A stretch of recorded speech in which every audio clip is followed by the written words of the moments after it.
recording? Okay. So I'm going to give you guys a little bit more time on Edgelord assignment. You don't have to do the tagging. I'll make that extra credit. What I did for it was I added up all the rows and added up all the columns and divided the sum of all the rows by how many tiles you have, divided the sum of all the columns by the number of tiles I have. So that's creating a centroid or a center point for the country. That is the location that it will try to put the tag. The tag is the country name on it. And it's going to start there. And then what it does is if I can't find it, then it searches in ever-increasing radiuses outward. So it does a breadth first search. So it starts one up, one down, one left, one right, and it checks all of the spots in that row, that column, and that row to see if there's an open spot. And so I made a function to see if there's an open spot, and I made a function to see if there's an open spot using a lambda. So lambda is an anonymous function. It is a function that has no name, but you can kind of give it a name by assigning it to a function object. So I made a function object called openSpot.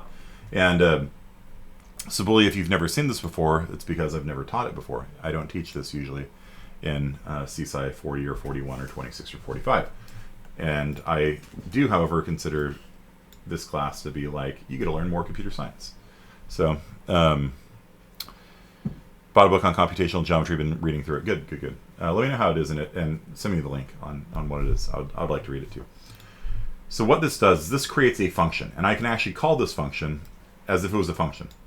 It's a function object, though. It's a functor. So I'm making a variable named openSpot, but I can call it like it's a function.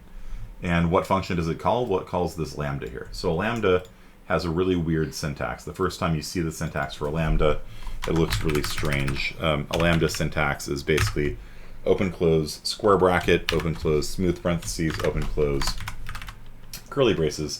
And so you can actually say auto function equals this, and this will actually create a function named f that you could call like this, and it does absolutely nothing because there's nothing in the curly braces here. But if you put in here like cout hello world, well, now when you call f like that, it will print hello world. So you can actually create a function as a variable and then call that variable like it's a function, and it basically does what you think it'll do. And so this variable, though, only lives within this scope. It lives actually only within this for loop here. So so you're not polluting the global namespace. And also, it can do something called Lambda Capture. So like if you want to output, if you wanted to output like the current loop you're in, like that, you can't do this because it's technically a function that lives elsewhere. But if you want to capture I, the current city that I'm within, then you can capture it and then you can output I, just like that. And so my code is capturing I, it's capturing C, the current city that we're within. That is a reference. Muya, have you ever made code like that before, where you've made a reference variable? For sure, yeah. It's a pointer. It's essentially a pointer to an element in the vector.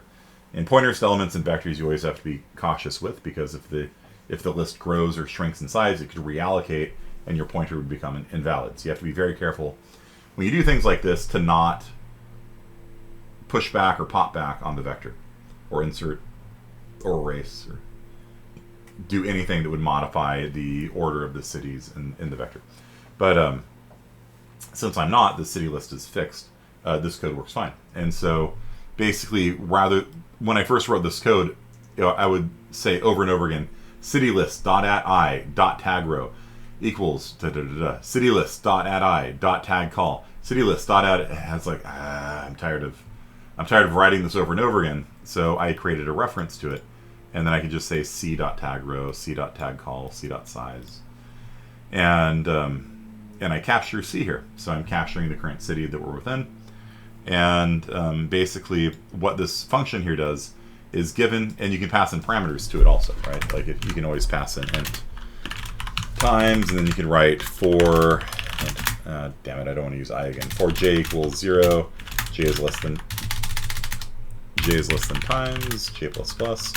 So this function now, you would call it like that, and this would print I 5 times.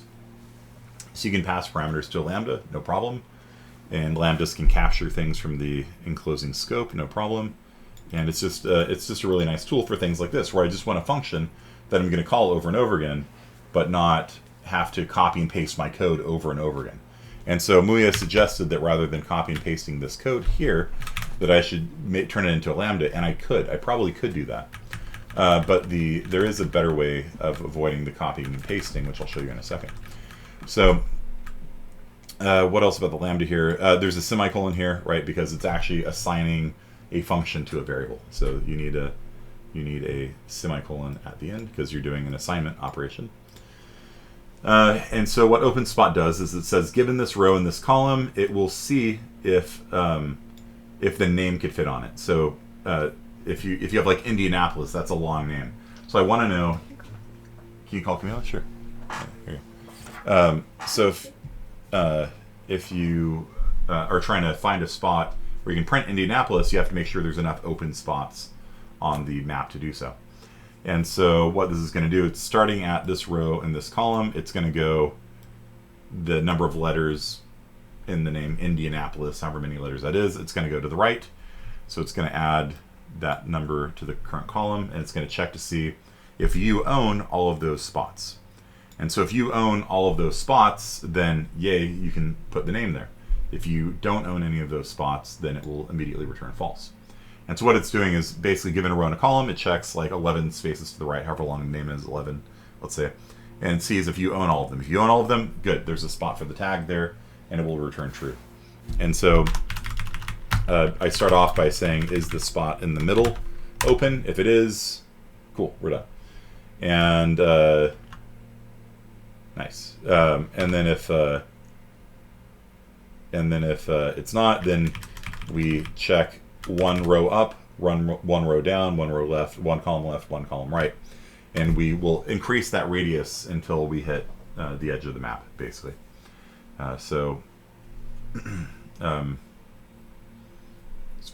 Faster ways of doing that probably, but because it's going to be searching the same spots over and over again. Like if you search here, it checks all to the right. You move one here, it checks them all to the right. And so if there's a boundary there, there's optimizations you can do, but it's good enough, I guess, for our purposes here. Okay, so what it's doing, so basically it's going to go up one row and check all the spots to the right. Then it's going to go down one row, check all the spots to the right. And so it'll do that for the column and that column. And so rather than, and this code is basically going to be the same over and over and over again, right? So let me show you dot-reference. So let me show you. Oof.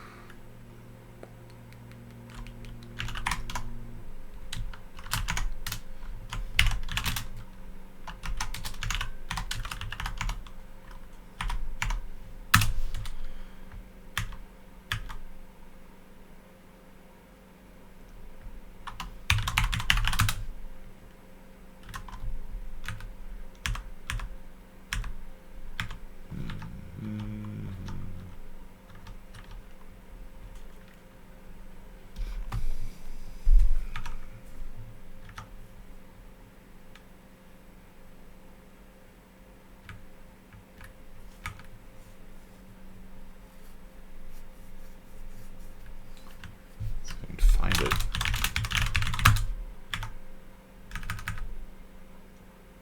Yeah. Okay. Right. So,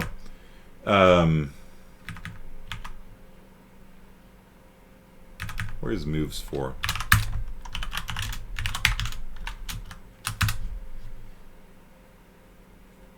Is it find a header file? Yeah, it's find a header file. Okay. So, this is how I do it. So if you want to have code that goes up, that goes down, that goes left, that goes right, use moves for. And if you want to have code that searches in all 8 directions, then use moves 8. And so what it is, it's a vector of pairs, and it basically is a direction. You can think of it as a normal vector that points to the right, points to the left, points up, points down, and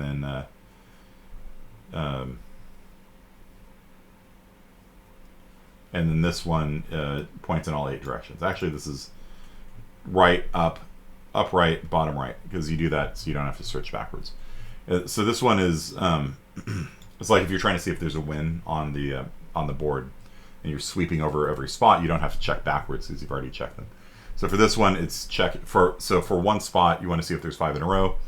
It checks 5 spots to the right, 5 spots northeast, 5 spots southwest, and 5 spots down. But this one here is 8 directions. And so it has a vector pointing in each of the 8 directions. And so rather than having to copy and paste that code 8 times, moves 8, moves 8. We can do this, main.cc, moves 8. And so basically for each direction. And so rather than having to copy and paste the code, I say in the up direction, in the down direction, in the left direction, in the right direction, northeast, northwest, southwest, southeast, all 8 directions, it's going to return a pair. And the pair is going to have what direction in the x direction we're going, what direction in the y direction we're going. And the x direction is first, y direction is second. And so it will loop in that direction. And then when you get another direction, it'll loop in that direction. It gets another direction, it loops in that direction. And so that's a way that you can avoid having to repeat yourself with blocks of code. You just basically put the directions you want to go in into a vector, and then you iterate over that vector with the different directions, if that makes sense. So.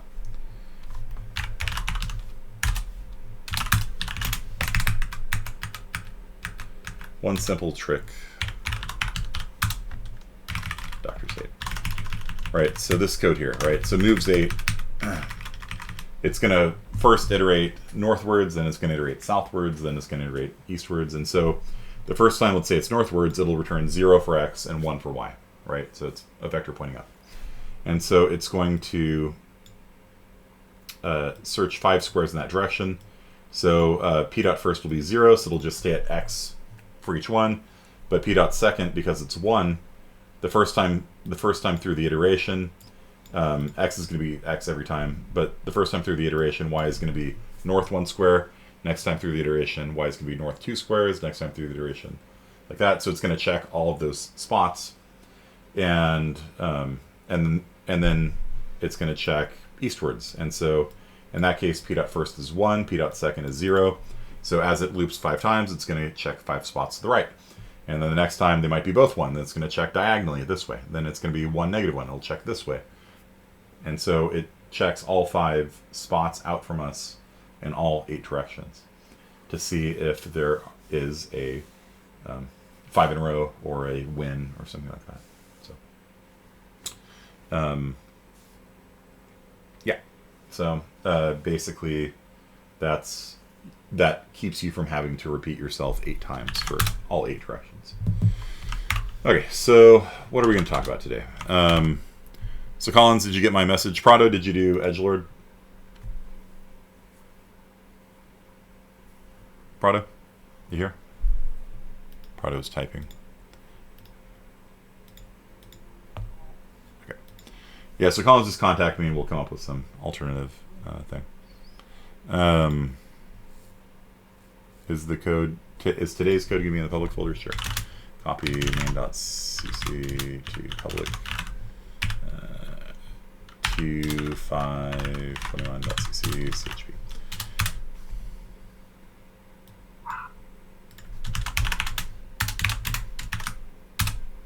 Okay. Prado, no, unfortunately. Okay, so Prado, I really want you to do the edgelord detection. It's not.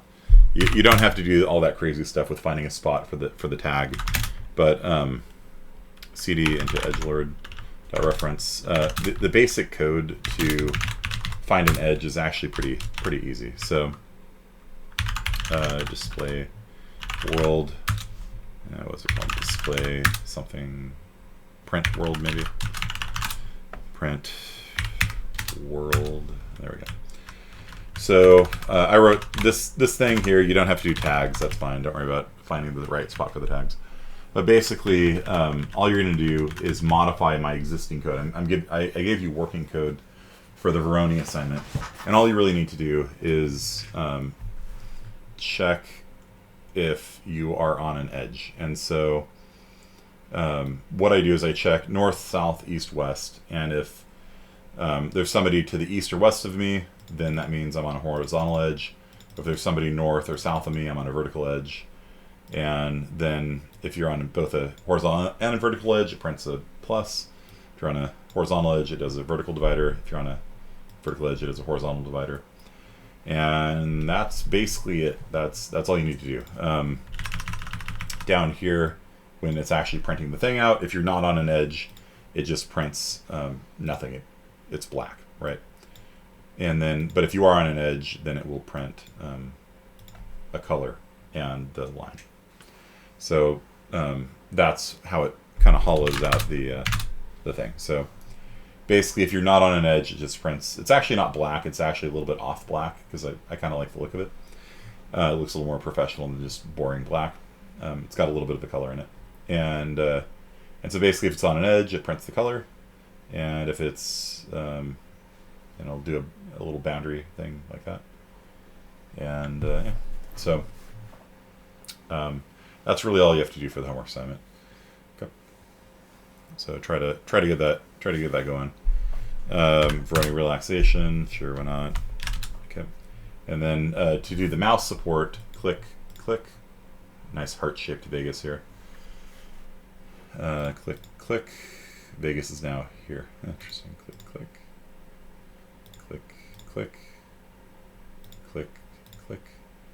Ew, that's not good. Click. So my tag code clearly needs a little bit more work in it. But Vegas has this cool shape thing here. And so if you want to get the mouse code working, Prado, then what you do is, again, this is in the example code I gave you, so you don't actually really have to do anything with it. You turn raw mode on, you set mouse mode to be true. And then what that'll do is that will make it so that when you click on the screen, it'll send a mouse event to you. And so basically it'll call this function. When the user clicks the mouse, it'll call this function here, mouse handler. And so I just copied that entire while loop into my code. Yeah. And then all you have to do is like just the extra thing at the very bottom, and that's it. Yeah. And so this while loop here basically says, yeah, basically until the user clicks, just keep looping. And so it'll pause 100 times a second. It's going to see if the user clicked. And once they click, then the loop ends, or they type Q to quit out of the game. And once they click, then it will draw an X on that square. So basically it gives you a row and a column that is the spot they clicked on. And it moves the cursor there, draws an X, redraws the screen. And then it does the same thing for the defender, so it sits there and waits for the defender or the user to click. And then it saves those as the last row and last column are set by the mouse handler. So these variables are set by the mouse handler, so when you click, they get set. And so this detects when they get set, and then it saves their location, and then it's going to go through and it goes through the whole world, and anything that's owned by the defender is now owned by the attacker. And that's it. That's the code. I then set the defender size to 0, and I increase the attacker size. And that's your homework. Okay, so it's not really that bad, I don't think. So when you click, it draws an X there. See, and if you click here, then it takes it over. Okay. Click. No, this tag code is not working right then. So it definitely should not have appeared here. Carthage. Yeah. I need to work on it. Okay, so that is the old homework. I will. Let's see. We have no Harlan or Walker here. So let's just talk a little bit about intersection testing. So Edgelord.reference. So where is locate linear.h? Where did I put that? What was our last homework assignment? Edgelord. Full, right? Oh, before that. Why did it not? Oh, I probably haven't updated the database. Sudo update db in the background. Go have fun. Okay, so let's copy linear.h up to my home directory, and then linear.h. Okay, so we are going to actually do a little bit more computational geometry, but we're going to actually start pivoting into Unreal Engine. I hate the word pivot. I don't know why I used it. Okay, so let's say that you want to. So we got a circle class. Let's make a rectangle class because rectangles are useful. Okay, so let's make a struct rectangle. Okay, and Celia, what describes a rectangle?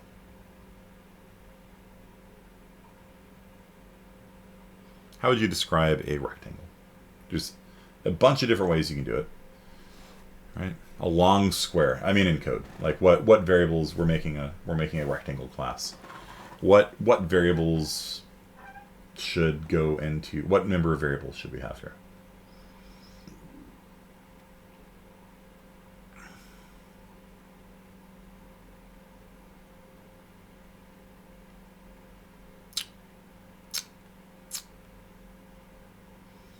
You can do 4 lines because we do have a line class. And if you set the lines so that they form a closed loop, then you could do whole testing with it, right? It needs a width and length. Okay.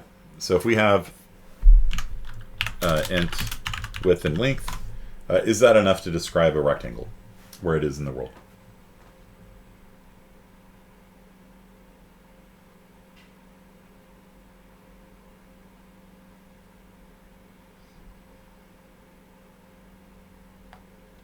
What is missing from this?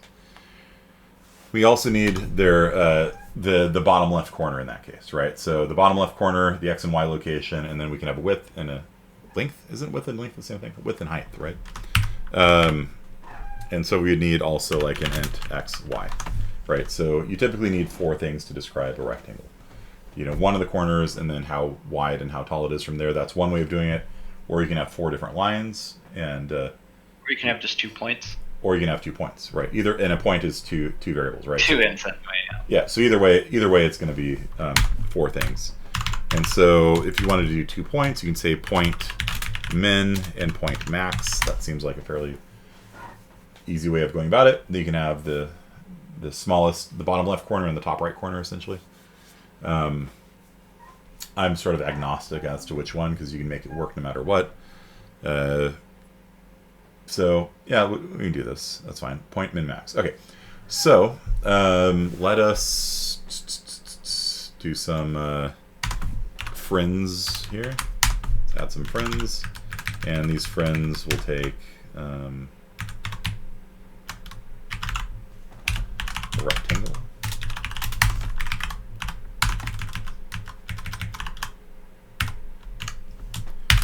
That should be by reference, honestly.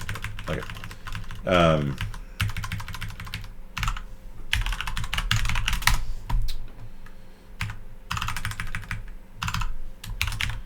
So we need to read in the minimum point, r.min and r.max, and then let's outs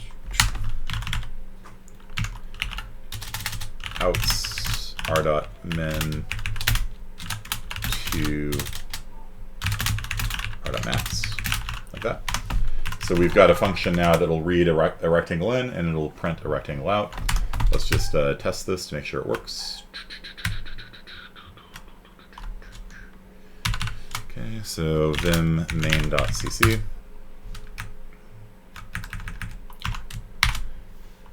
Rectangle Bob is equal to 1, 1 to 10, 5. And then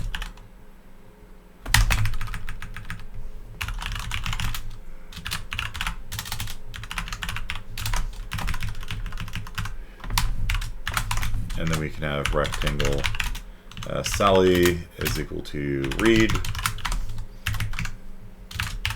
Please enter a rectangle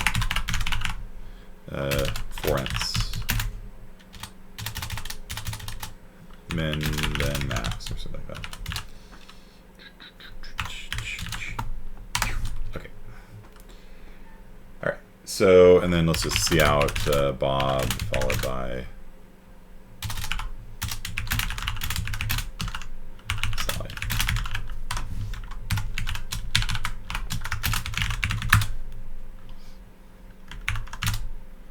So from 2, -2 to 100, 200.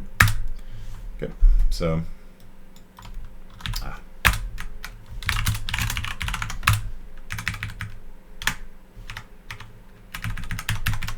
not do the end line in here, of course. 5, 5 to -10, 10. Okay. So we've got a rectangle class now. Okay. Prado, Sibilia, Collins, you understand what's going on here? You just gotta. We have a point that represents the bottom left corner. We got a point that represents the upper right corner. Honestly, we should add a constructor that will enforce the invariant that min is smaller than max, right? But I'm not going to worry about it just yet. Prado, you understand? Collins? Prado? Okay. Sibilia, you with me?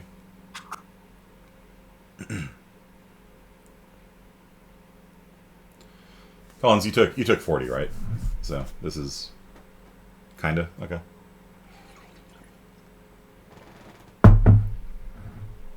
Took 40. Okay. Yeah, so this is a class that holds 2 points in it. Bottom left corner, upper right corner. And then I've got, just some functions to be able to read them in from the keyboard and write them out to the screen.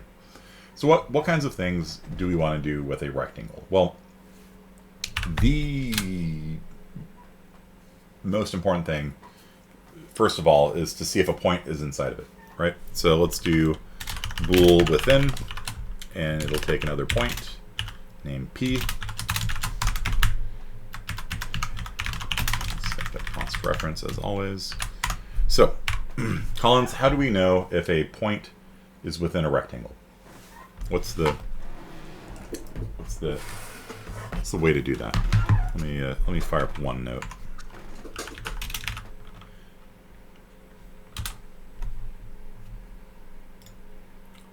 SFTB, new page, call this one 2521. So let's say we've got a rectangle here, and this guy is at location 310, and this is 13, 17, something like that. So we've got min is the bottom left corner, and we've got max, which is the upper right corner. And again, we should have some stuff to enforce that, but I'm not going to worry about that for now. How do we know if a point is within the rectangle? And this is actually really relevant to a lot of things. And I promise we'll start doing Unreal Engine stuff reasonably soon. But the computational geometry stuff will make you a lot better at game development, trust me. When you actually understand these kinds of things that are happening behind the scenes, it makes you a much better game developer. So how do we know if a point, P, let's say we're given a point, maybe the point's here, maybe the point's here, P could be here, P could be here, P could be on the edge, right? So there's 3 possibilities for the point. It could be inside the rectangle, it could be outside the rectangle, it could be on the edge. Okay, and you have to decide if the edge counts as being within the rectangle or not. I probably would say it is. So what is the approach you would take here? So in this case, P might be 7, 11. Over here, it might be negative 320.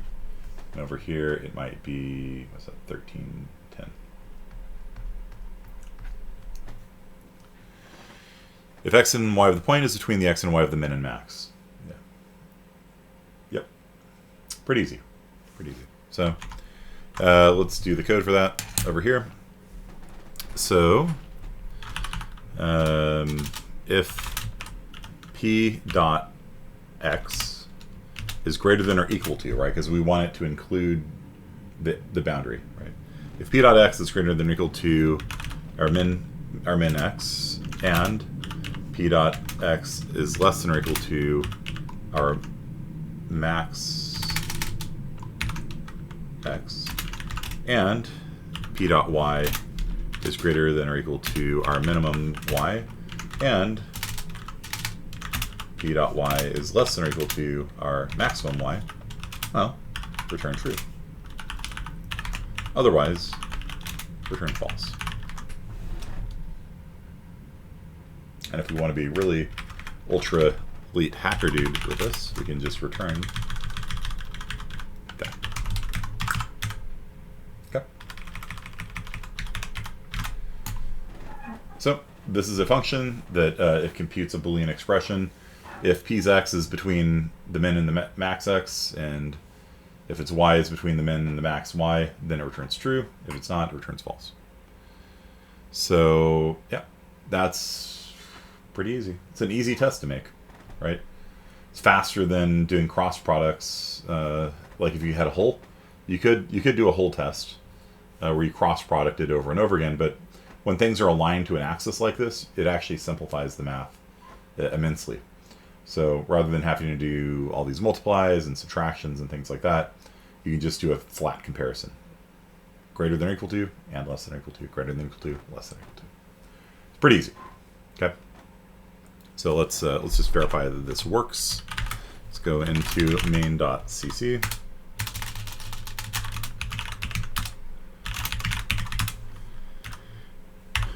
Point tester is equal to read. Enter a test point. Okay. And then we'll see out if that point is Sally dot tester. Okay.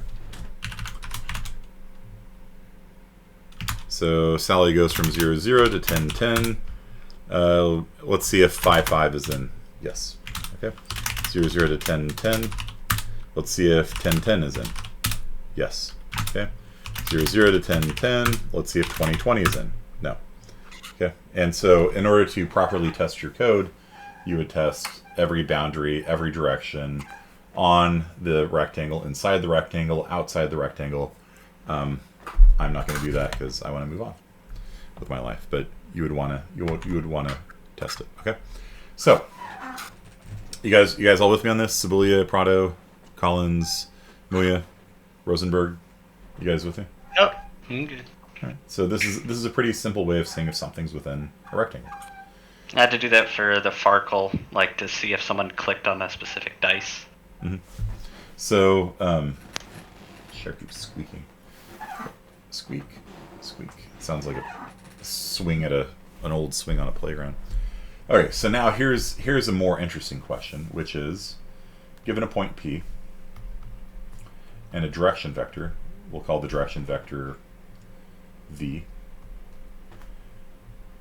does this line intersect the rectangle?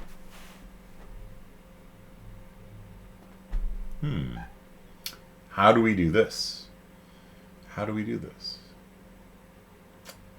Well, okay. What is the equation for a line with a slope? What's the slope equation for a line? Anyone remember Algebra 1? 7th grade, or whatever?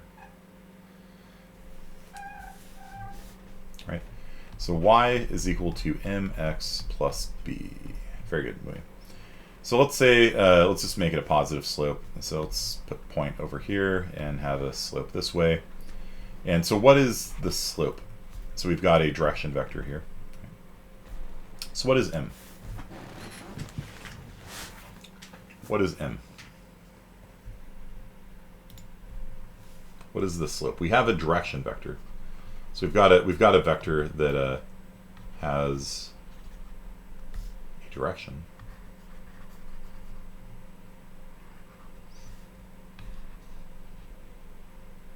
So in this case, v. Yeah. I cannot click on these things. Okay. So let's say v is 5, 1. So in other words, for every 5 steps to the right we make in the x direction, we go up 1 in the y direction, right? So what is the slope here? What is m? What is the slope? If we have the direction vector is 5, 1. Okay. What is the slope? Rise over run, right? Rise is y, so it's actually the y component, and run is x. Right? So the slope is equal to the vectors y divided by vectors x. And if you guys don't like the caret over it, it just means vector, I guess. I don't know. I'm not a math person. Don't ask me. So, so that is this, okay? And then what we're going to do is we're going to actually normalize all these coordinates. So let's say that p is at, like, I don't know, 10, 5 or something like that. So what we're actually going to do is we're going to take this whole rectangle and we're going to subtract out 10, 5 from it. So no matter what happens, p is going to be at the origin. We're creating what's called a local coordinate space. Oh my gosh, what the hell? Okay, so p is always going to be at 0, 0. We're going to shift it so that p is the origin. And so let's say p was at 10, 10 before. Now, you know, this guy is going to be at 3, 7. And I forget what we had here before, but let's just put it at like -3, -7. It doesn't really matter. And so, actually, let's see. Let's make it a little bit sensible. So if this guy is 0, 0, and we're over to the right and down a little bit, let's say that this guy is at 5, -1. That just kind of looks like where it is. You know, I'm just trying to make it. I'm trying to make the numbers make a little bit of sense. And so if this guy is 10 to the right, then this would be 15, and let's say it's up 7, so 6. Okay, so the first thing you do, and this is what we did for the cross product, right? Like if you've got 3 points, then what you do is you take that point and you make it the origin. You make it 0, 0. And so you do that by just subtracting out its x and y location from this guy and this guy. And that moves it over in the coordinate space to the origin. So you just subtract out the point that you want to have be the origin. This guy's got an x and y location, so you subtract out its x and y from this corner and subtract it out from this corner, and it basically shifts everything so that they're all using the origin of this point as the origin of the coordinate space. Does that make sense? So what is the what is b here? What is b here? Technically 0. It's 0, yeah. It's actually quite kind of nice, isn't it? So yeah, okay. So now we've got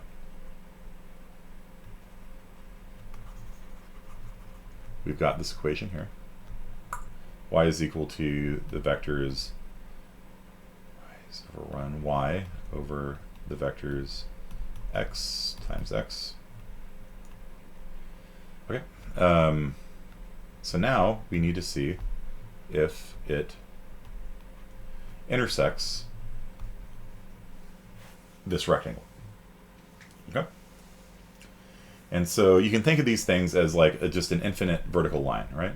Infinite vertical line, right? And infinite horizontal line. And so what you can do is there's several different ways you can do this, right? You can compute what the y-intercept will be for x is equal to 5, right? How would you do that? How would you compute? I'm going to use rainbow ink, or no, glitter sparkle ink. How would you compute where this line intersects at 5? How would you do that?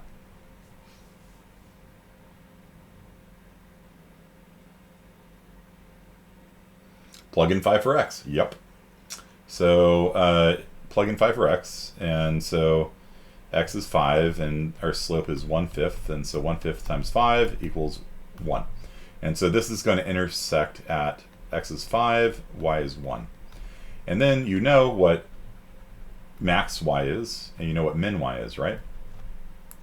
So does this intersect the rectangle? Yeah, it does. Because max y is 6, and minimum y is 1. And so, yeah, it intersects. Cool. And in fact, you can find out what point it intersects at by, you plug in 5, which is that number right there. You plug in 5 into the equation here, 5, and it's got a slope of 1/5, so it's going to intersect to 1. So you actually find out what point it intersects, and then you can use the Pythagorean theorem, which is just the square root of 5 squared plus 1 squared, which is 26 square root of 26, which is 5.1-ish, something like that. And so you can actually get how far it is until it intersects. So the distance of this line here is actually 5.1. You understand? And so this, I don't know if this is easy or if this is hard, but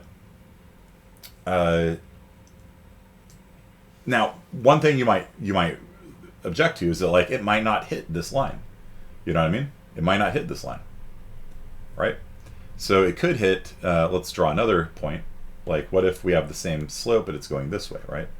And so you actually need to do this test on more than one of the edges of the rectangle. And I believe you actually need to do all 4, because you could have a line going that way, you could have a line going this way, you could have a line going vertically down this way, horizontally across this way. You know, so there's, I think you have to do all 4 intersection tests.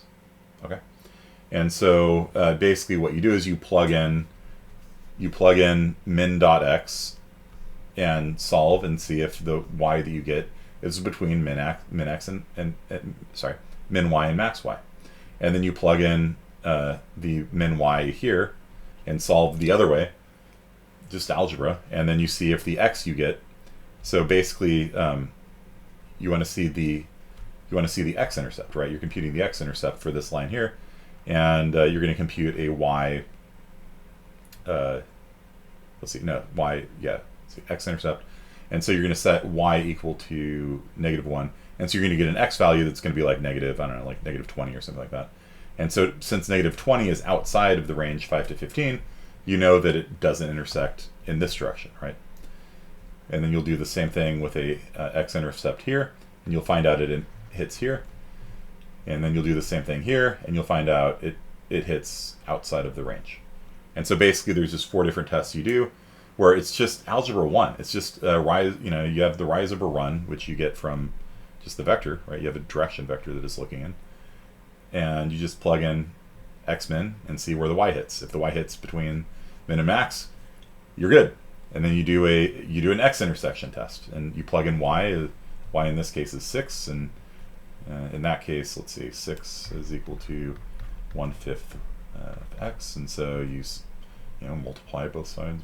You get 30 is equal to x, and so it's going to intersect up here at 30, and 30 is outside of the range 15 to 5, so that's a miss on this line. Do you guys understand? And so you just basically plug in each one of these 4 numbers. Rectangle min, rectangle max is x and y. So you do 4 different algebra 1 line intersection tests, and you're done. That's it. And if any one of them hits, then you have an intersection, right? You have a touch. Okay.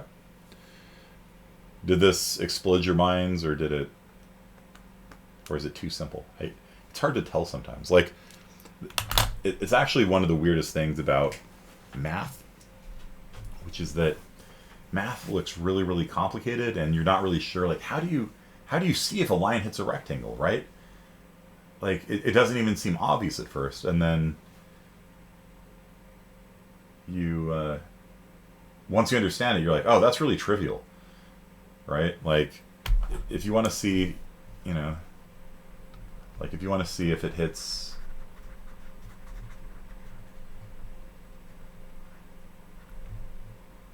clean it up a little bit here.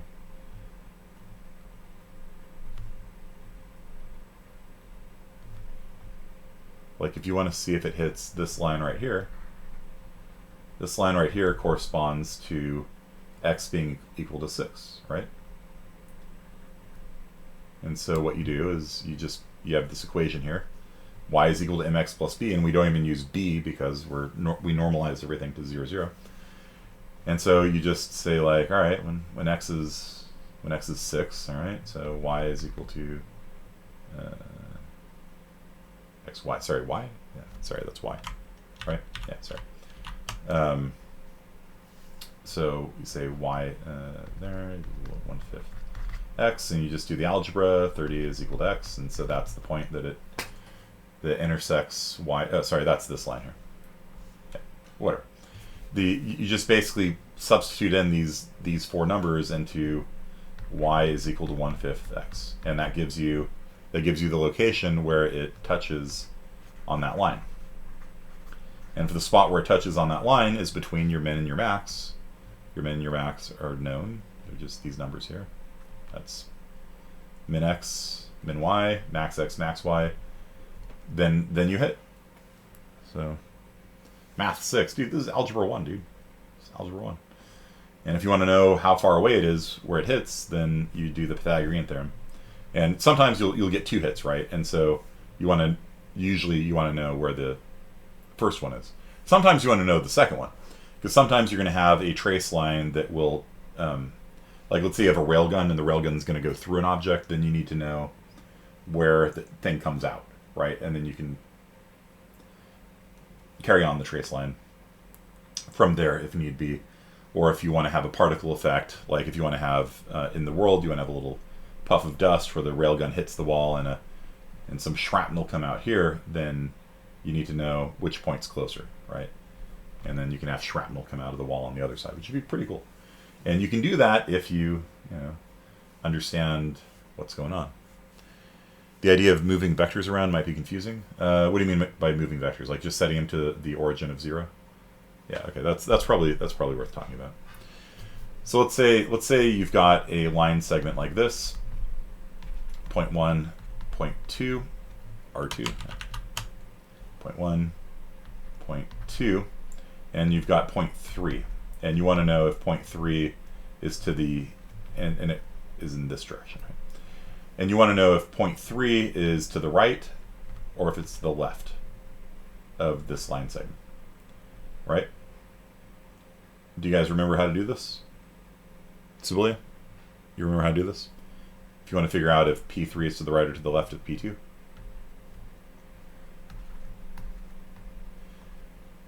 Cross product, very good, Rosenberg. Yeah, so you just take the cross product of it. And when you do the cross product though, you've essentially got two different vectors like this, right? You've got P1 to P2 and you've got P1 to P3. And so in order to make the math work out, like let's say this guy here is at 100, 200, and this guy's at 130 to 230, and this guy's at like 160 to 210. In order to make the math work out, what you do is you subtract. Like if you want to move this whole thing to the origin, what you do is you subtract this point from here, and you subtract this point from here. So what you do is you make P1. So if you subtract the same x and the same y from all the points, it's a translation, right? So if you go from like 50 to 40, that is a translation of -10, -10. You've moved the point 10 to the left and 10 down. And so what we're going to do is we're going to translate all these points by negative P1, right? So we're going to subtract out -100, -200, right? And so P2, so that's going to put P1 at the origin. So P1 is now, and all this is just like, my daughter could do this. It's third grade mathematics, right? Like it's just, okay, we subtract 100 from 100, what do we get? 0. We subtract 200 from 200, what do we get? 0. Okay, so that's now the origin. We subtract 100 from 130. Okay, we're now at 30. We subtract 200 from 230, we're now at 30. We subtract 100 from 60, we're at 60. We subtract 200 from 210, we're at 10. Right? And so what this has the effect of doing is translating these 3 points in space to the origin, because it makes math a lot easier. You can do it without translating it, I guess. I don't know. Somebody smarter than me can figure out how to do it. I think there's like a matrix you could do, but I don't know. My little brain just just move it to the origin. It makes everything simple.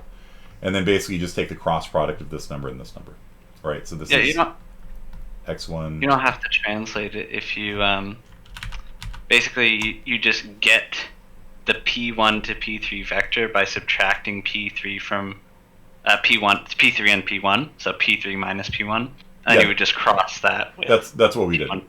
That's what we did. Yeah. That's the only other way to do it. No, I mean vector subtraction is translation. Right. Yeah. They're equivalent concepts. When you subtract p3 minus p1, that's a translation operation. You're not actually moving it in the world, just in your math. You just move everything to the origin by you do p2 minus p1 and p3 minus p1, and what that has the effect of doing is making p1 the origin, right? Mathematically speaking, you're not actually moving the points in the real world. You're just mathematically treating p1 as the origin. And then when you take the cross product of these two things, it's going to be x1 y2 minus x2 y1, and that will be 30 times 10 is 300, and 30 times 10 minus x2, which is 60, times 30 is 1800. And so we end up with negative 1500, sorry. Read my own handwriting, I swear. 300 minus 1800 is equal to negative 1500. This number is negative, and so it is to the right. Okay. And so that notion of subtracting out the x, y values of the whatever you want to become the origin, you're essentially translating everything to the origin, and then it makes your math a lot easier. Okay.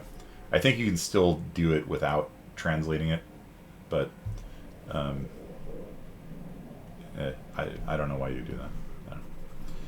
Okay, so that is translating to the origin, and that's what we're doing. That's what we're doing up here, right? So if you have a point and you have a direction vector, then you translate the rectangle into.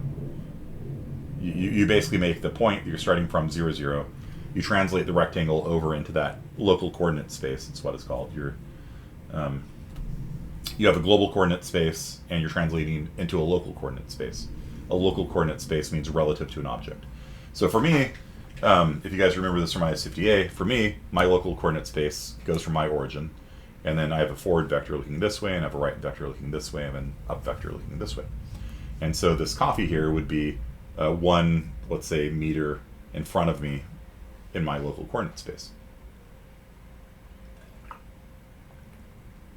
But in the global space, whatever you use for your global origin, which might be in San Antonio or something, I'm at location negative 3.5 million. My coffee's at location negative 3.499999 million. And so when you're dealing with things relative to a local actor, you usually translate things into a local coordinate space. It's just easier to work with. Kind of like in physics, like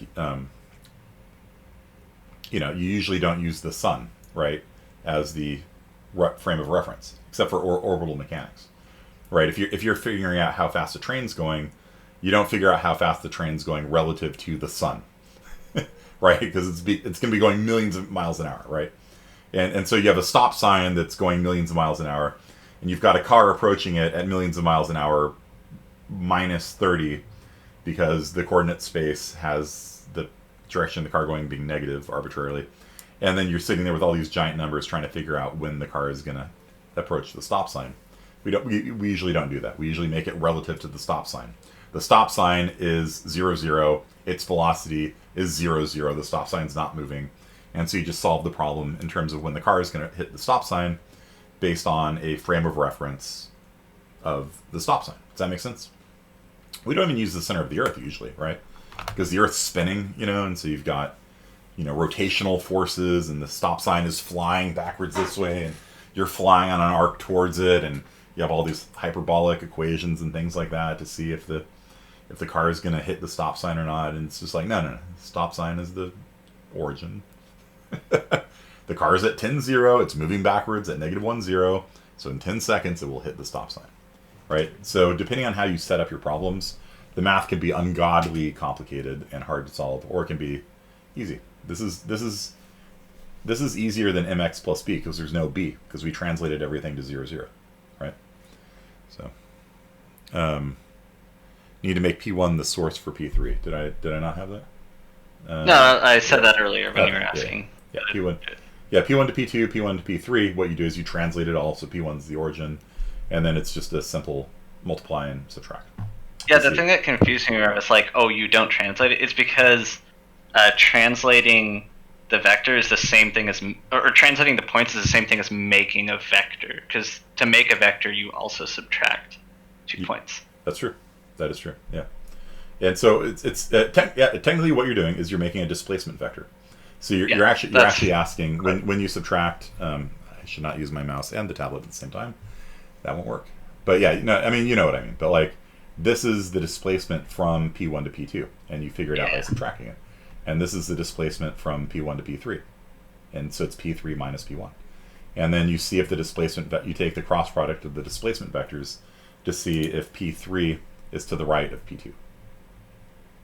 Yeah. So all the same thing mathematically. It just depends on your interpretation of it, right? So so that is useful. This is useful. This is surprisingly useful. And this extends into 3 dimensions just by adding another term, right? And so so why is this useful? All right. Why is this useful? Check it out. Let's say you're shooting a gun. You got a player here, and you're shooting a gun, and let's say it's top down. So this guy is laying on his side, maybe. And there's a bunch of warehouses and stuff like that over here, right? So like this guy shoots his gun, and there's a warehouse there, and there's a warehouse there, and there's a enemy here who's also laying on the ground because it's a top-down view.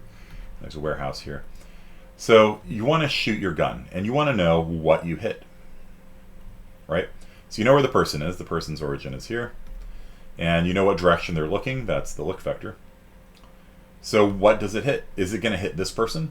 Is it going to hit this building? Is it going to hit this building? Is it going to hit this building? This is a very, very common question in video games, right? You want to shoot a line through the world and return the first thing that is hit. Okay, and so if you did this on a tile system, you could do it.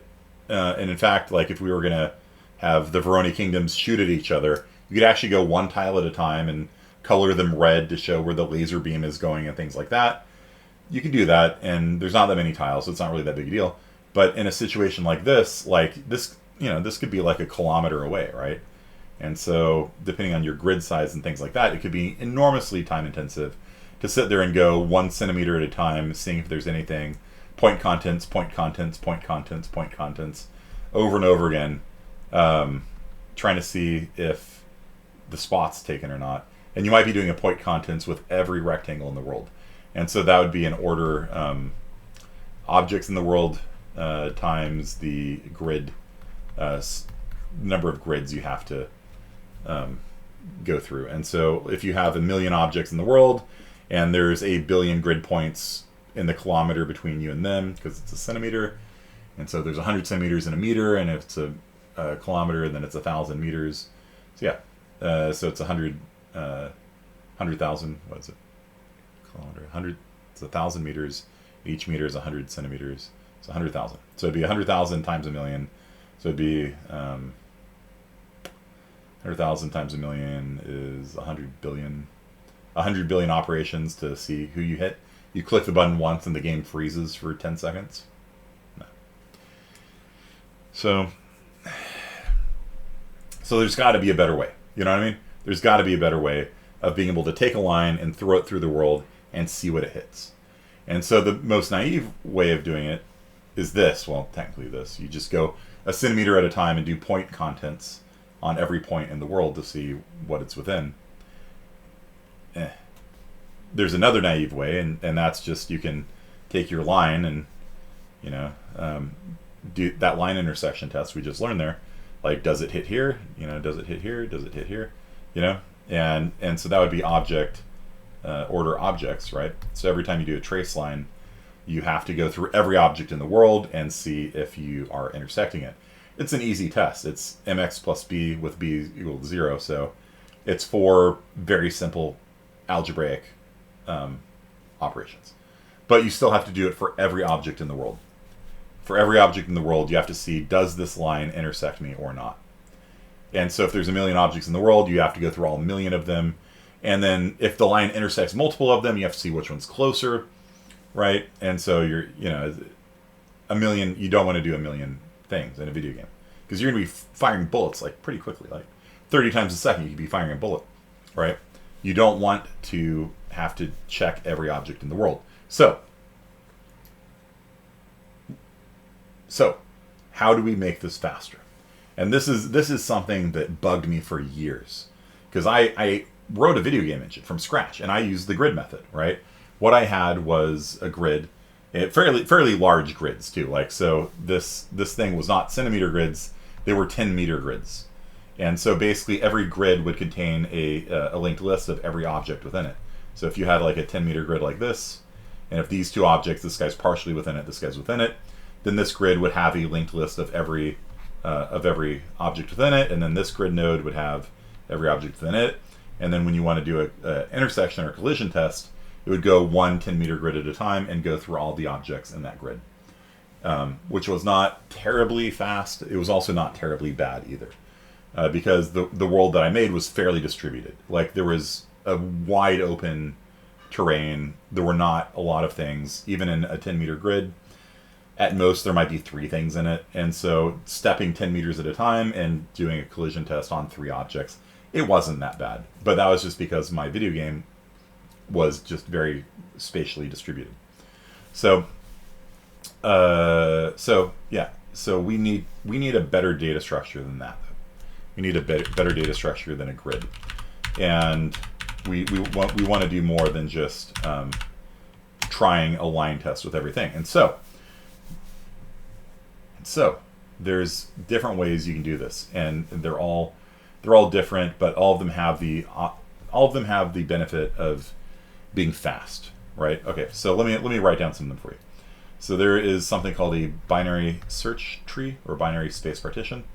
It's a binary search tree that is based in space. Okay, and so what you do with a binary space partition is you let me write down the other options. There's a KD tree. There's a quad tree. There is let's see what else. A bounding volume hierarchy and others, but I want to write these down because I'm going to be undoing the things that I draw. So a binary space partition does something like this. So it might, let's put a few more objects in the world just to make it a little more interesting. So we got a box over here, and there's a box over here, and there's a box down here. Okay. So what a binary space partition does is it'll do something like this. It'll divide the world into 2. Okay. And usually it actually picks a face of a polygon for the division, but I'm just showing you conceptually what this is doing. And so it divides the world into 2. Okay. And let me not use rainbow ink for this. Let me use glitter ink so that it doesn't get confusing with the lava. Let's try lava ink. Okay. So the binary space partition, and there's a lot of different ways you can do this, but basically you can think of it as dividing the world into 2. And then you've got a left child and you've got a right child. So this is the left child, this is the right child. Okay. And then when you shoot your gun, what you can do is you can find out, am I on the left side of the binary space partition or not? I am. Okay. And then it only has to check on the left side of the tree to see if I hit something first. And if I don't hit anything, then I can check on the right side.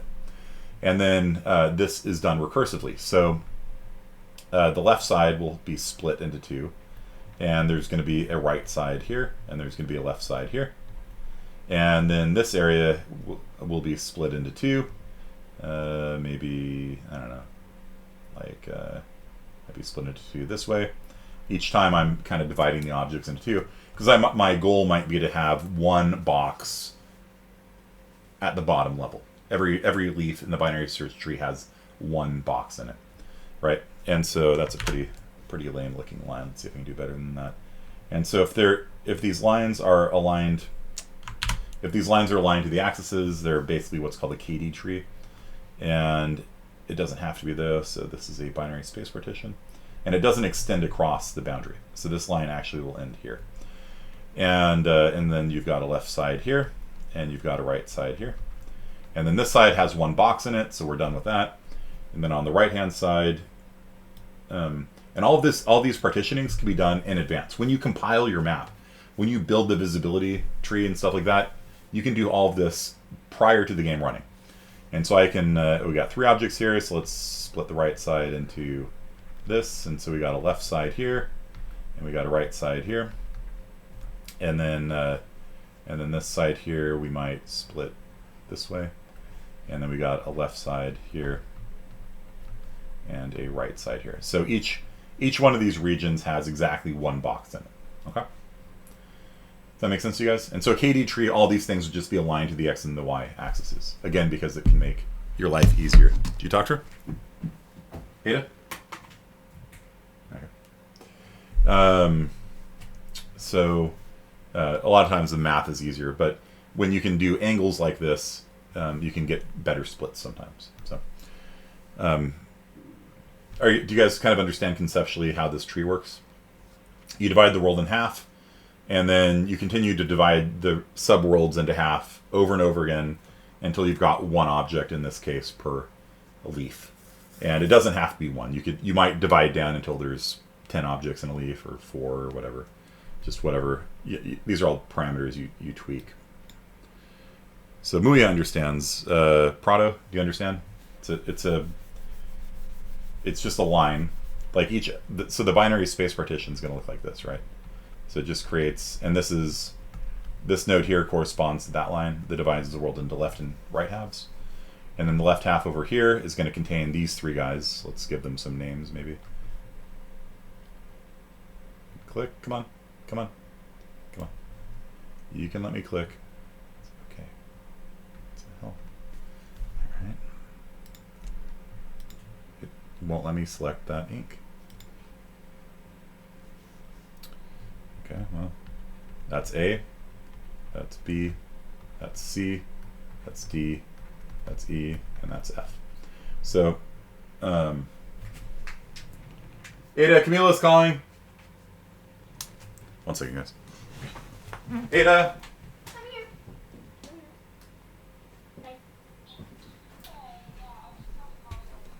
Okay, so is each node like a linked list or a vector or something? It's a binary search tree. It's a binary tree. And so each... No, I mean like each node in the binary tree. At the very bottom, yeah, you can have a linked list or a vector or something like that. Oh, but just at the in this case, level. Why can I not select? Why am I stuck in the ink?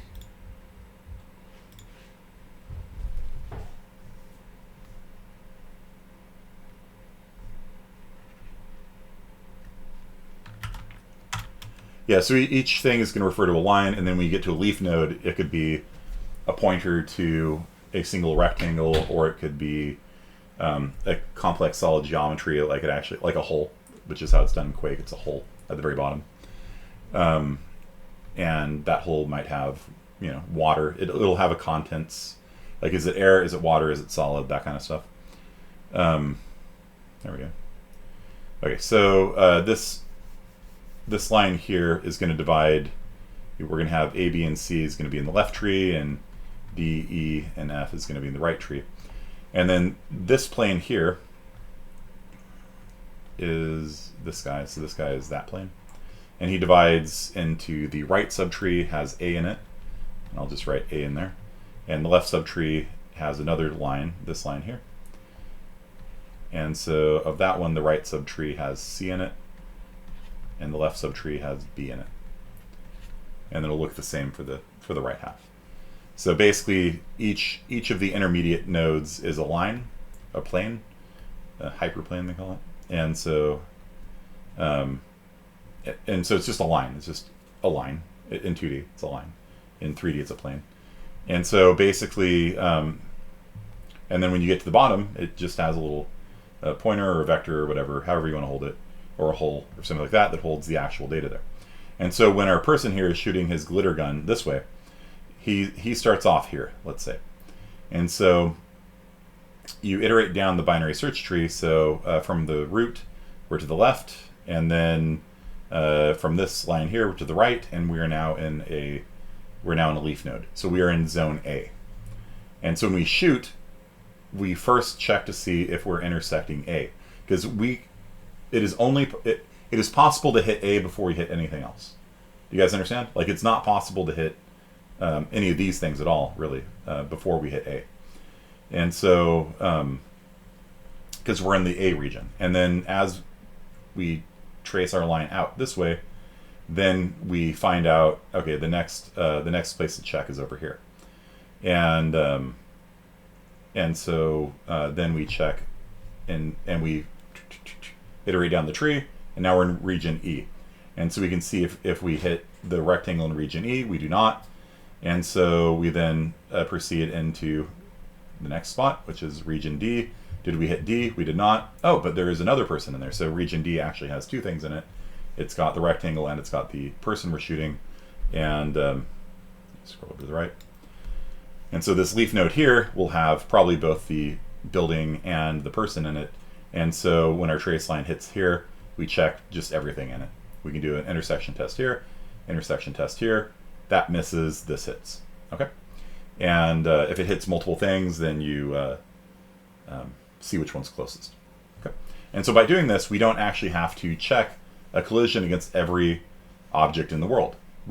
If we had billions and billions of boxes, it doesn't matter, because we're only going through one giant region at a time and seeing if there's an intersection that way. And to find all the objects in the regions, order login, right? It's a login operation to find all the things in a region. Okay, and so that's a very fast way of doing things. Book, you messaged me as a whole chapter on BSPs. Cool. Yeah, BSPs are really neat. And they were what were used in Doom to accelerate the rendering in Doom. And before that, they used scanline technology, where you would basically start at every pixel, but not really every pixel, every column, really. And you shoot a ray out in that direction of the column, and you see what the first wall is you hit. And when you hit that wall, you draw the wall with a height based on how far away it is. So far away walls I remember that. were short, Recasting. and closer walls are taller. And then you just basically scan left to right, and you just basically find where the walls are that are nearest to you.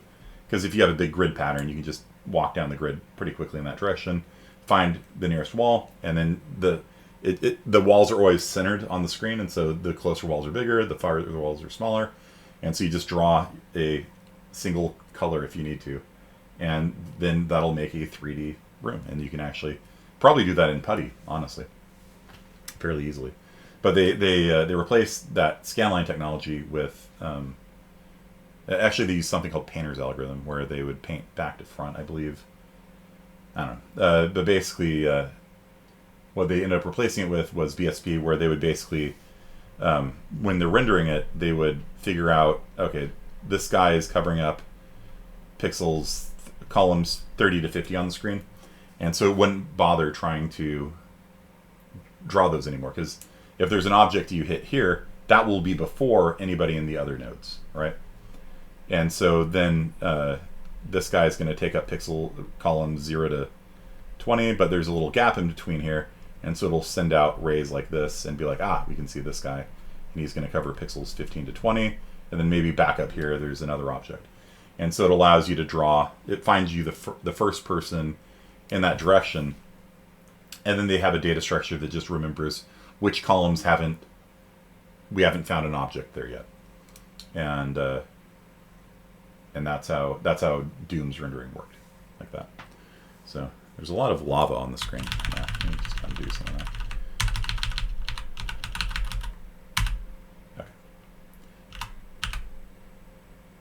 So that's called a binary space partition. And then there's also something called a bounding volume hierarchy, where if you've got a bunch of boxes like this, then what you can do is you can put a virtual box around the whole thing.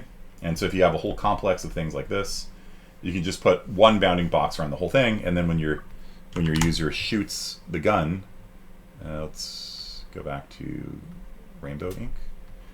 So when the user shoots his gun, he shoots it this way.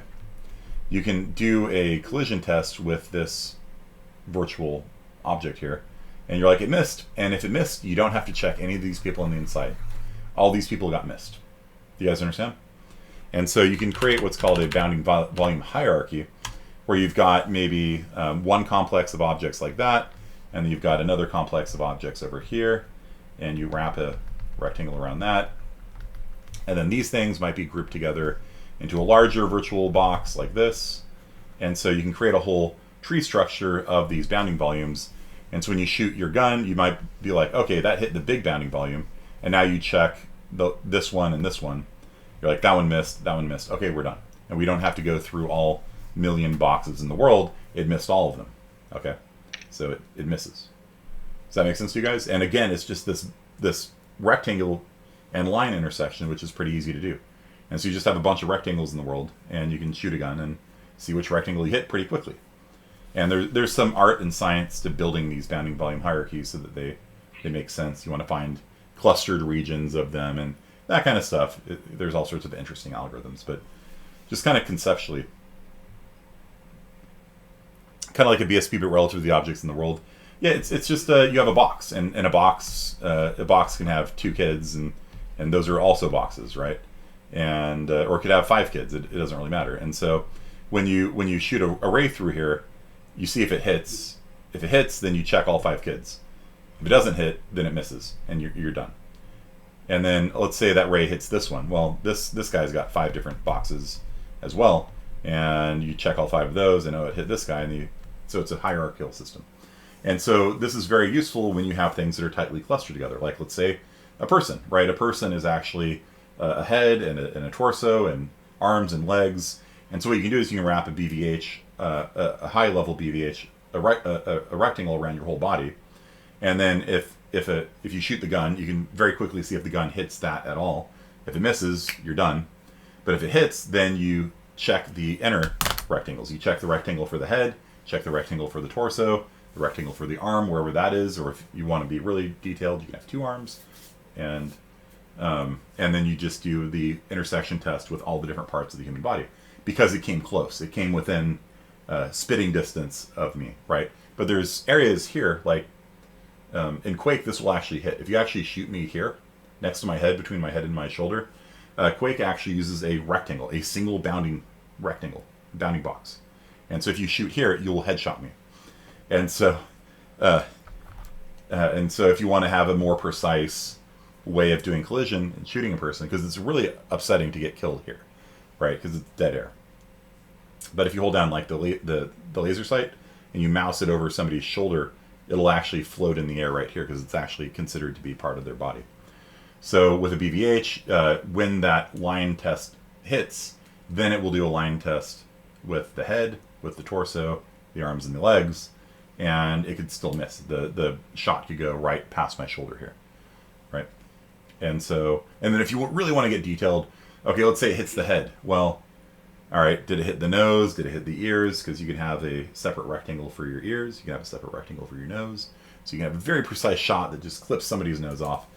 Most video games don't bother, right? They don't bother with eye shots versus nose shots versus chin shots and things like that. But if you wanted to, you could have a nested hierarchical bounding box all the way down to the atomic level if you wanted. But we usually don't bother with that, right? Sniper Elite, Sniper Elite, sure. But like, you know, in most first-person shooters, it's just like you headshot them, cool, right? Like in Overwatch, like you don't do extra damage if you hit the eye versus the cheek. You know what I mean? Like it's a headshot, cool.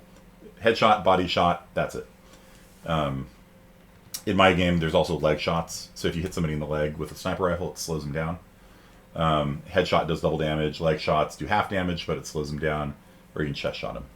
So I've got 3 different zones just for the sniper weapon. CSGO also. Okay. Yeah. Most games don't care. And they certainly don't care if they hit the hair, you know. Although that would be really funny, right?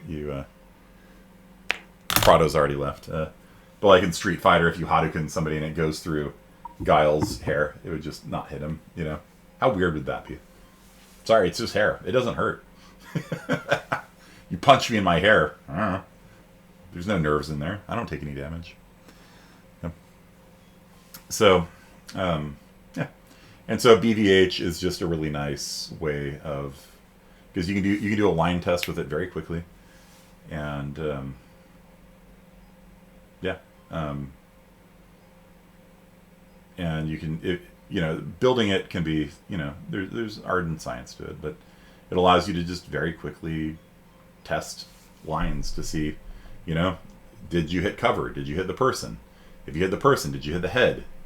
If you hit their head, did you hit their eye? If you hit their eye, did you hit their cornea? You can have as much detail as you want in it. And then BSPs are just a different way of accelerating the collision detection. KD trees are very similar to BSPs. Quadtrees. Quadtrees have 4 children: northwest, northeast, southwest, southeast, and so it forms kind of a grid, kind of. But if there's nothing in that entire quadrant, it's just a leaf. And then for the quadrants that have more than one kid in it, then you subdivide. And if they have more than one in it, you subdivide. And so the quadtrees have a lot of detail in the areas where there's a lot of objects, and in areas where there are no objects, that's, core to the world has nothing in it. If you shoot a gun through it, you missed. There's nothing there. BVH sounds harder to implement. It seems more useful. It's harder to build, maybe, or to build cleverly, I guess, because you really want kind of things next to each other, kind of clustered together in their own bounding box. But like once you have it, it's actually a really easy data structure to iterate through, just to do collision. Because to test a line to see if it hits a BVH is just that equation that we went over. It's very simple. And then if it hits the outer bounding box, then you just test it against all the inner bounding boxes.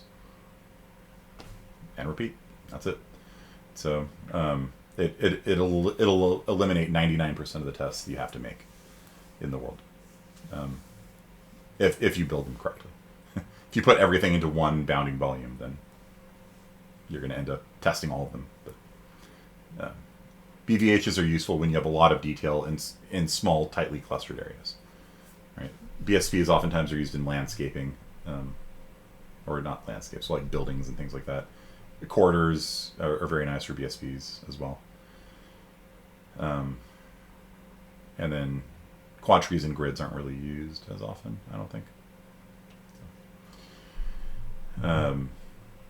Like my game used grids because it was a very dispersed outdoor environment, and so it worked reasonably well. It wasn't great. If I had to do it again, I wouldn't use a grid. Okay, so any questions? Cebulia has already taken off. We got Collins and Rosenberg left. So Collins and Rosenberg, if you guys want to hang out for a little bit, I will give you guys an alternative assignment to all this coding business we've been doing. Oh, well, Rosenberg's already dropped. Do you want to undrop? We can probably undrop you if you want. I don't know. And then Muya, I guess no homework because you're the only person to do it apparently. So we can undrop. I don't know. You just I don't know. Talk to counseling and be like, can I undrop? I don't know. It's worth a shot. Yeah, because my goal here isn't to punish you. I want you to learn cool stuff and more advanced game design stuff. So, yeah, I think for Collins and Rosenberg, what I want you guys to do is to start getting into map design and make a map, like a first-person shooter map in Unreal Engine, and thinking about topics like choke points and things like that. So I'll think about it. I'll put it up on Canvas, and I'll let it serve as a replacement for all the coding heavy stuff that we've been doing here on the server. Okay, so yeah, worth a shot, Rosenberg, if you want to try and undrop the class. Just talk to counseling. Be like, I dropped an accident. I didn't mean to. I don't know. Worth a shot. It might not work. Who knows? I actually don't know how the process works on that. Okay. All right, guys? Yeah. All right. So, did you learn some stuff today, Nick? I definitely did. I'm gonna see if I can do something with the physics engine thing. Yeah. It'll make collisions a lot easier if you do a. I mean, you don't even have that many objects in your collisions engine, so I'm not having any frame rate issues as of yet, but I might eventually. Yeah, so if you have like a lot of like hydrogen particles moving around, you might use a quadtree. Yeah, because I'm thinking of doing like Brownian motion at some point. Yeah, so you might want to use a quadtree. Bunch of particles in a closed space. So you divide your world into 4 corners, and anything that has more than, let's say, 4 objects in it, you divide it into 4 corners. You do that until you're down. Is that how the quadtree works? That's how a quadtree works. Yeah, it's a binary tree that has 4 kids. It's a quadtree, and so basically you just keep dividing it until each leaf has no more than 4 hydrogen atoms in it or whatever. And then when you do your collisions, all you have to do is check the other 3 people in your little quadtree node, right? Yeah, that'll be useful. So, depending on how you do it, like if you're having issues of like people teleporting through each other, then you have to trace a line through it. But at the same time, because the quadtree will accelerate that, you can find everybody in all the leaves along that line. And assuming you're only moving like maybe a few grids at a time per frame, then it would be like, let's say you move 5 grids, then it would be like 5 times log-in operations to find everybody that you could possibly intersect along that line. Yeah, that actually really helped. I do now think I know how to solve that issue with like a velocity causing you to basically teleport over the edge of an object. Yeah, you need to trace a line, right? So you trace a line and see if it hits anything.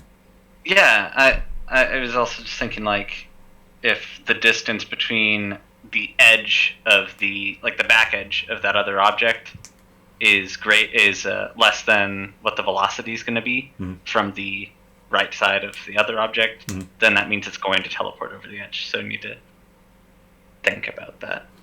Yeah, in any object further away than your velocity you can't hit, right? Yeah. So you can discard all of those. Like if there's a guy 10 units away and you're moving at a speed of 5, then you can't hit it, right? But like, if somebody's within 5 units, and then you would want to probably trace each grid spot at a time. So you'd take your velocity and discretize it. So if you have a rise over run of 5/1, then you'd go right 1, right 1, right 1, up right 1, right? Or whenever it rounds up, right? So you divide. So if you have a velocity of 5, you're going to move 5 grids, right? Does that make sense? And so you divide your velocity, whatever your rise and whatever your run is, you divide them by 5. You take the length of the vector, divide by the length of the vector. That's how far you move per grid. And so if you have a velocity of negative 1, 0.4 per grid, the first grid is going to be to the left. The next one, depending on how you round, might be left and up, because it's negative 2.8, and then it becomes negative 3, 1.2, negative 4, 1.6, negative 5, 2. And so that allows you to break your velocity down into each individual cell. You take your velocity, divide by the length of the vector, and that many times you move in the direction that you're pointing. Yeah. Okay. So you normalize the vector and move a number of times in that direction equal to the length of your velocity. And if any of them hits something, you've got a collision called the collision code. Again, the only real issue with it is if 2 people are moving towards each other, one moves first than the other, and so rather than them hitting in the middle, it'll hit off to the side, right? And so every physics engine has its issues, and that would be the issue you'd have. And so if you really want to do it precisely, what you do is you'd figure out what 5 grids you're going to be moving towards, but you don't move yet. And then the other guy, you figure out the 5 grids it's going to be moving towards, and then if they intersect, then you find out, you do some time calculations to find out exactly when they would hit, and then you make that the point of collision, if you really wanted to be super cool about it. I'll have to figure out what the most efficient way of doing it will be. I wouldn't worry about it too much. But the grid system will work in situations like yours, where there's not too many grids, there's not too many objects. Yeah. Right. All right. Cool. Thanks, Collins. Thanks, Rosenberg. I will put up a alternate assignment for you guys, and basically, you guys both know Unreal Engine, so make a arena shooter level. Okay, can you guys do that? Like a first-person shooter level for like 1v1 combat or something like that. Okay. Are you doing those ponies that are fighting each other with We're not doing My Little Ponies right killing now. pony No. crystals? We're not doing Battle Royale My Little Pony right now. All right. That's it for today, guys. Thanks a lot. See ya.